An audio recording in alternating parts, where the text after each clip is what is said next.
You're listening to the Real Christian Manliness podcast with Isaac and Tim Ingram. It's time to get manly.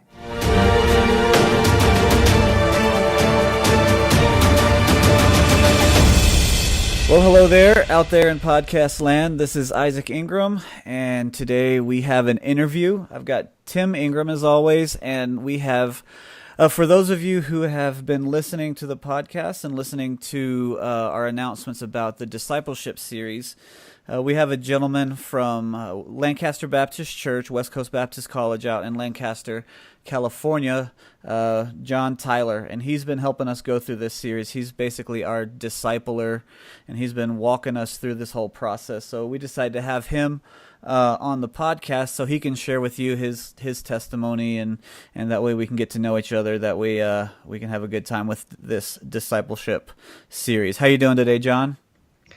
Doing good, Isaac. It's great to be here. Awesome. Thanks for coming on the show. Thank you for helping us out with this discipleship program. Since we started the podcast, I wanted to do a discipleship series, and I've always been a fan of Daily in the Word, which preceded this Continue. It's kind of the father of it, but it's a lot different. But I really appreciate you taking the time in your busy schedule to help us with this discipleship series. Absolutely. My pleasure. Well, for those that don't know you very well, which kind of is my brother and I also, can you just go ahead and maybe start with your salvation testimony and then kind of go from there? Sure. Well, I grew up in a pastor's home. My dad pastored up in Wyoming, up in Douglas, Wyoming. And that's where I was born. That's where I grew up. And I was saved early. I got saved as a 6-year-old.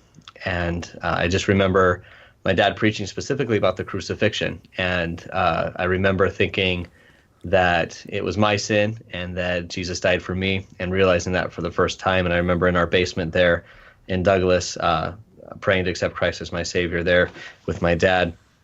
Of course, I was baptized. I think it was probably 2 years later before I was baptized and understood what that meant. But from that time, we lived there for another 4 or 5 years as a pastor's kid. And then from there, my parents began to feel the call of the Lord to go to Romania as missionaries. And we moved out here to Lancaster, California for a couple of years. My dad got his master's degree here. And then we started the deputation trail and headed out to Romania when I was about 14.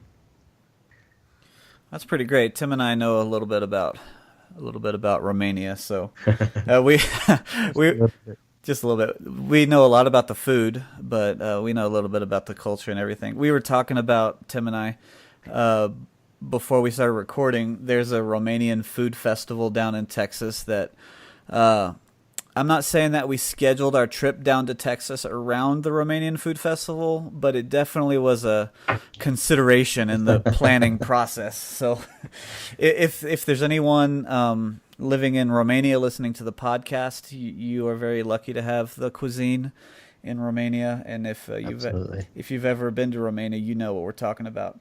So John, why don't you share with us a little bit about what you're doing in life right now? Where does God have you? Sure. Well, while I was in Romania, the Lord definitely put a burden in my heart for ministry.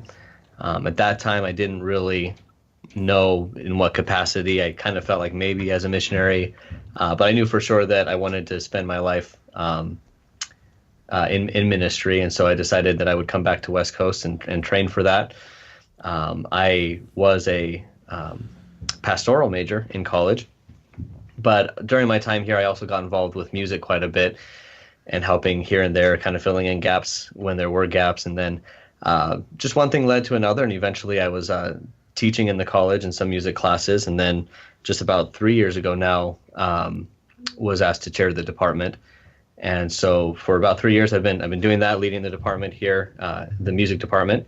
But then on the side, my wife and I lead a young couples class, and that's really where most of our joy comes from, serving here in the ministry. It's just working with young families, weekly meeting, having a Bible study, and then we've had the privilege of discipling probably 7 or 8 different couples using this continued curriculum. And we just absolutely love watching people come in contact with the truths of God's Word, and then seeing the life change that results. That's awesome. Tell us a little bit about your family. Sure. I been married to my wife for 5.5 years. We got married about 7 months out of Bible college after I graduated. And then about 2 years into our marriage, we had our first boy, Jaden. He's 3.5 now. And then had our second son, Oliver, last year. And so he's 1.5, and hoping for some more, but right now just the two. Awesome. We've got the 2-month-old. Well, she'll be 2 months tomorrow, and that's enough for right now. So we'll see how it goes. So since we're in the middle of this discipleship curriculum on the podcast, give us a little bit about the big picture of Lancaster Baptist Church. Like, tell us the culture of the church and the big picture about the church, and then we'll kind of zone in a little bit on the discipleship program itself. Sure. Well, Pastor Chappell came here over 30 years ago. We just celebrated our 30th anniversary last year. And from the very beginning, we just believed that the main thing was the main thing, and that the main thing is soul winning. And so from the very early days, getting out into the community, whether that was door knocking or being at events or handing out tracts, a number of different ways we've approached that. But it's always been the heartbeat behind everything that we do here at Lancaster Baptist Church. And so obviously, as you see people saved and people come to know the Lord, the next step for them is obviously to grow and to learn more about their faith, more about the Bible, and eventually to be engaged in serving the Lord on a weekly basis in ministry here. And so discipleship is kind of that stepping stone between being reached with the gospel to understanding God's word to then serving the Lord on a weekly basis here in the church. I would think I remember hearing Brother Chappell say once he was here in Texas preaching a few years ago. And I think I remember him saying that you guys knock every door in your city like 4 times a year or something like that. Usually, there are 3 or 4 major events that are always preceded by a heavy door knocking emphasis. And so Easter time, for example, we'll be out in the community the weeks before that. We'll usually get through the entire valley for that event, and then also for our open house Sunday. This year, in fact, it's this Sunday. We're doing our Game Changers Sunday, which is our open house, and we've been knocking doors. I was out a couple extra times already this week. And then Christmas time is another big event. So there's the ongoing soul winning. We go soul winning every week and are knocking doors and doing follow-up visits. But then those are some big pushes where we kind of blitz the community. One thing that fascinates me about how your outreach program operates is that it's a very systematic type thing. For those that aren't familiar with soul winning is basically going out and at least door-to-door soul winning is going out door-to-door and just inviting people to church. And if the opportunity presents itself to present the gospel to that individual, that's what we do when we go out soul winning. But in my experience and at my church, it's been fairly haphazard. It's just go out and just knock whatever neighborhood you want to knock. But at Lancaster, you do it a little bit differently, don't you? Yes, sir. We actually map out the valley, and we have a team of people that work together to highlight different streets. We know about how many doors are on a street. We've had folks that we've visited before that have asked that we maybe not knock on their door. And if that's the case, we've put that address on the map as well and said, hey, just for this one, skip over it. For now, they've kindly asked us not to. Those people, they'll receive a mailing from us at least twice a year. So there are other ways we have of reaching out to those who maybe wouldn't let us stop at their door. But yeah, definitely systematic. We try to have measurable goals, know how many doors we've knocked, and know where we've been, where we haven't been. Yeah, that's pretty awesome. And in my experience of door knocking and soul winning, it's always a awkward situation when somebody gets all up in your face and says, "I've asked you 3 times, don't come to my door," and it's like, how do you know that somebody else went by? It's like, I've never been to your door before. But that level of diligence is definitely useful and helpful in that situation. Right. And the way that we talk about that and we teach that here, soul winning is kind of one of the first mediums through which people hear about the church. And so the goal then is not necessarily to get them all the way to point B per se, but always to have an open door. So that first visit, the first time we talk to them, maybe the first time they hear about the church, and that might be all they want. But we don't want to do anything that would then close that door, so that if later we come back, or if we come back with another invitation for a different event, or that they get something in the mail, that they don't have this bad taste in their mouth because we've been badgering them against their will. Yeah, and it's definitely a good long-term approach, to soul winning and to that individual. You've got people that sometimes they're just 100 miles an hour from the get-go, and they're trying to get them down the aisle and in the baptismal water an hour down the road from meeting them. That type of person, but it's definitely and sometimes that happens. It sometimes does. You come to the door and the person's pretty much begging you, to share the gospel with them. But if that's not the case, we want to be sure we have the opportunity in the future to share the gospel. Yeah, and I mean, I don't want to bring soul winning down to the level of salesmanship, but there's definitely some correlation there, because some people, they're not going to buy the first time. There needs to be some rapport and some relationship and things like that with both the soul winner and the church itself before somebody's going to make a decision. Yeah, and sometimes life just needs to happen. Yeah.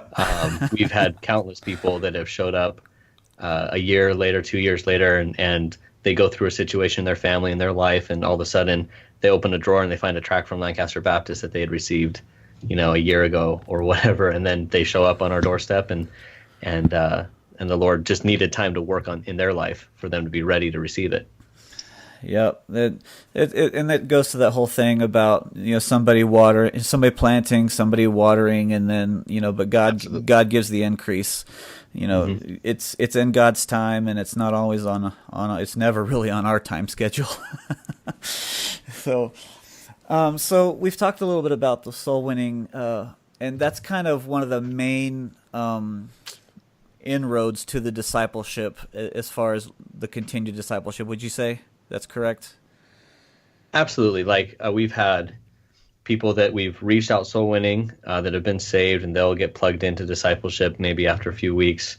There have been times that we've discipled people that had not yet been saved, and that's why you'll find in the first few lessons that there is a strong salvation push, because sometimes maybe they've been coming to our church or maybe made a profession but didn't fully yet understand the gospel and to really know and to make that decision. So I know of one situation where we had an atheist man come and begin studying through discipleship with his leader, and 3 or 4 lessons in, came to know Christ as his Savior. So it's very multifunctional in that sense. And I've had people that have been coming to church for 10 years, going through discipleship right now, some brand new to church. So it's very, very, you can utilize it in so many different ways.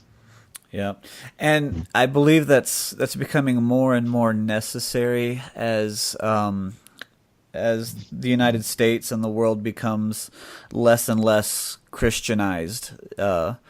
That there's more and more people that don't know who Adam and Eve are. They don't know the basics of the Bible. And Tim and I, growing up in Texas, in the buckle of the Bible Belt, it's hard to find somebody that doesn't know at least some of the basics of the Bible. But the older I get, the more that's not the case, where you'll find people that just they're a blank slate. They have no idea what's going on. And I think this curriculum is a great starting point for people like that.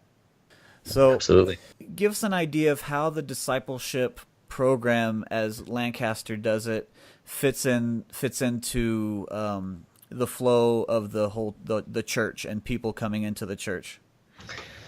Sure. So like I said, once somebody's saved, one of the first steps that we try to encourage is that they get connected into a what we call a connection group. This would be synonymous with like a Sunday school or an adult Bible class. And we have different life stages for couples, for singles, for teenagers, elderly. And as soon as they're saved and visit the church for the first time, they'll fill out a connection card, and that'll usually be assigned then to a staff member or a class leader for that age group that will visit them, follow up on them after they've attended a service, and encourage them to then visit their connection group on the next Sunday. Once they've been connected into a connection group and begin to build relationships in that way, very soon thereafter, they're encouraged to begin discipleship. And now our discipleship program actually meets during our Wednesday evening Bible study. So while we'll have the general crowd in the auditorium for the Bible study, a group of us will be in another building in classrooms meeting one-on-one with our disciples and going through the curriculum at the same time. This helps for childcare and for a number of other organizational reasons to make it work on a time that regularly fits everyone's schedule. And also it encourages them to be faithful in the services throughout the week. So if maybe they're new to church and they've only kind of come on Sunday morning, but we want to encourage them to start coming maybe on a Wednesday night, it's a great way to begin that habit by attending a discipleship program. And then sometime between the time that they got saved and connected and in discipleship, obviously we're encouraging them to be baptized and to follow that step in membership. There's a starting points class that pastor teaches, I think, 2 or 3 times a year. That's just 3 weeks and kind of gives them, here's the history, here's what we believe, this is what it means to be a member, and that kind of helps orientate them to our church family. So I would imagine there is, and I don't know if you guys have been able to put a number on it all, but is there a noticeable difference in retention as far as people that continue in the church that go through the discipleship program as opposed to people absolutely. that don't? And in recent years, we've been measuring it. I know last year we kind of blew the discipleship goal that we had out of the water, and we're well on track. I think 125 that we're hoping to graduate from discipleship this year.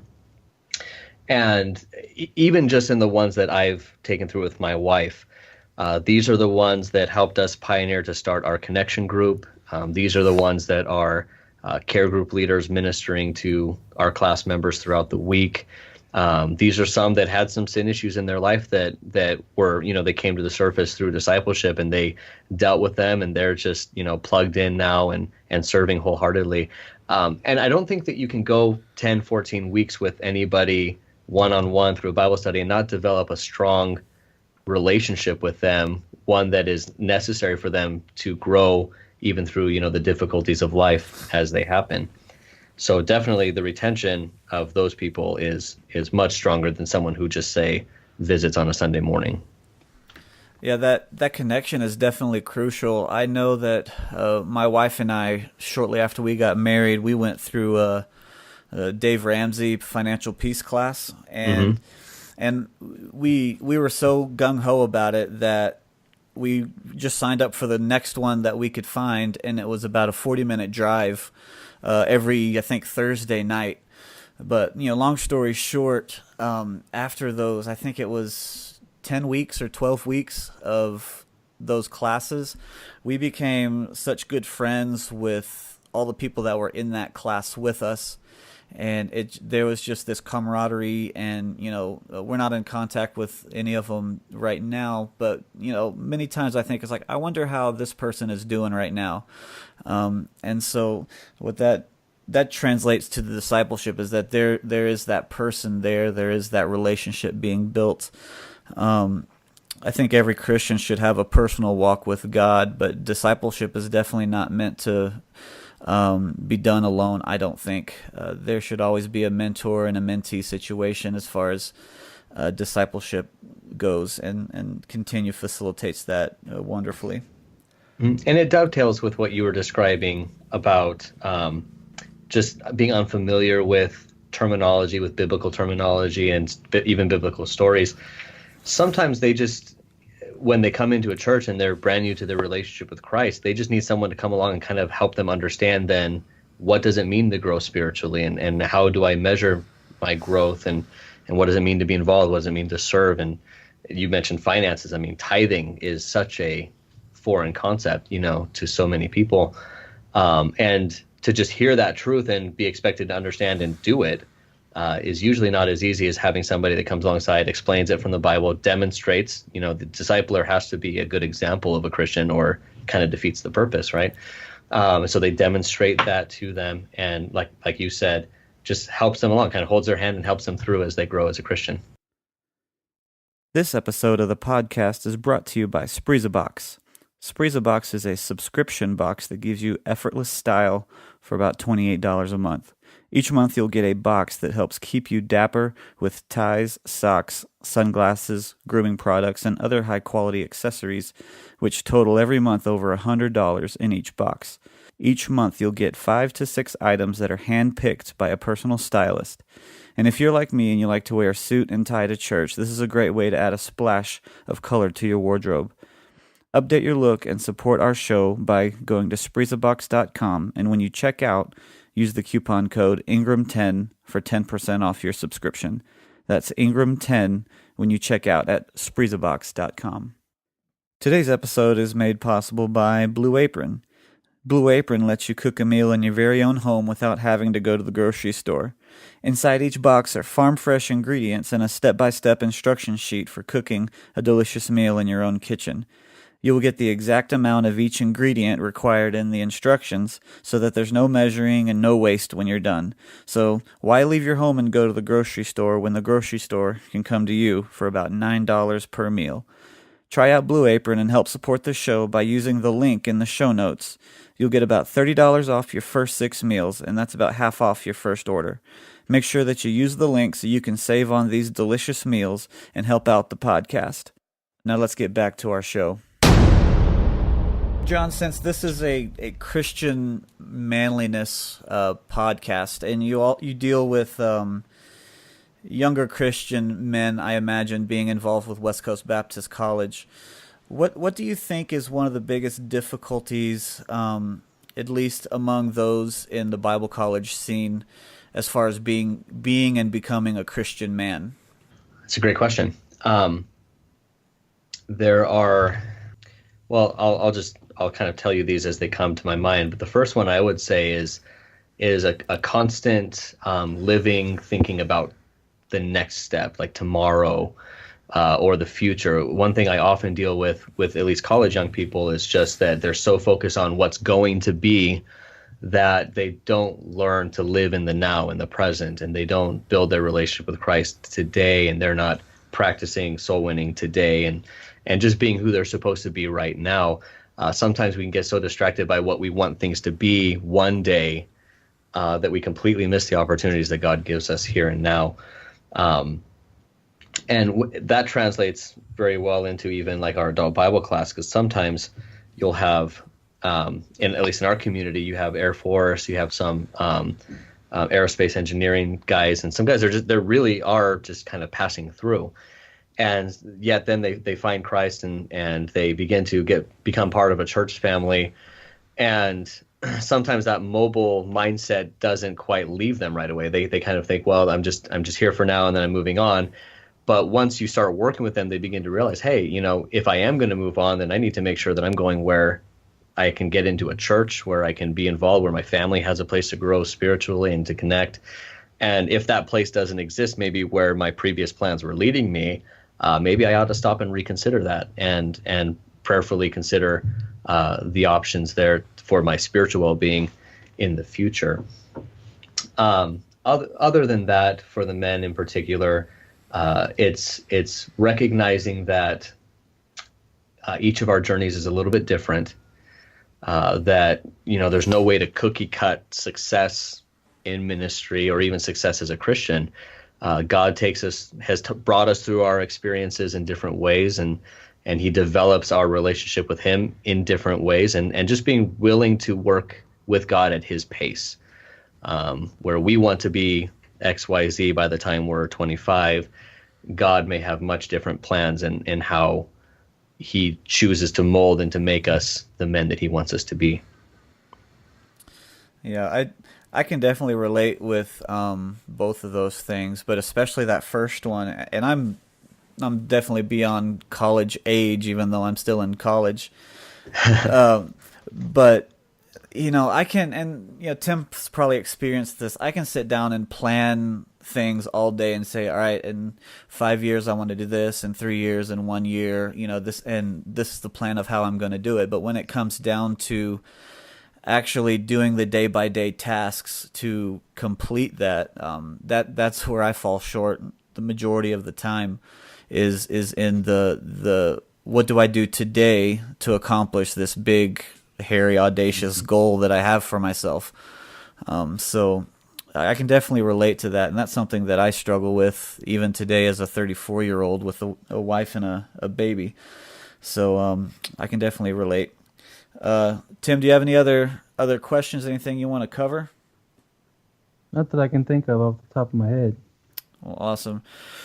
Well, like I said at the beginning, thank you, John, for coming on the podcast for this interview, but also thank you for helping us go through this discipleship series. And one thing I appreciate is that that God was able to put us in contact with somebody whose passion is for discipleship.